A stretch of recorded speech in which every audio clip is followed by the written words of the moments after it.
Здравейте на всички! Днес ще споделя с вас няколко бързи и ефективни съвета, които ще ви помогнат да постигнете висок резултат в Block Blast.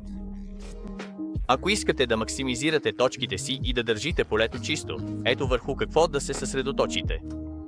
Първо, дайте приоритет на премахването на линии, вместо на съчетаването на цветове. Завършването на цели линии, било то редове или колони, носи най-много точки. Затова се опитвайте да запълвате линиите, вместо да координирате цветовете. След това търсете възможности за комбо. Премахването на няколко линии с един ход носи големи бонуси. Затова отделете малко време, за да подготвите тези комбота. Използвайте бонусите стратегически. Вместо да ги използвате веднага, запазете ги за трудни ситуации или когато можете да направите големи комбота. Така те ще имат много по-голям ефект. Също така, оставяйте място за по-големите блокове.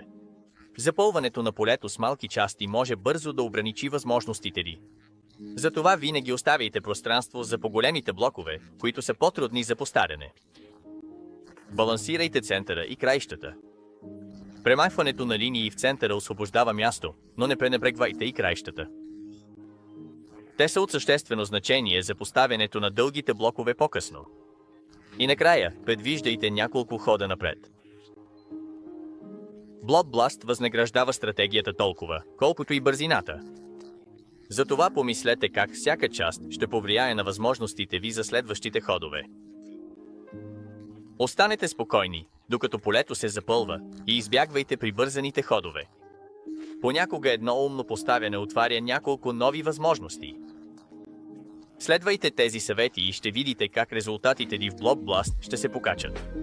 Късмет!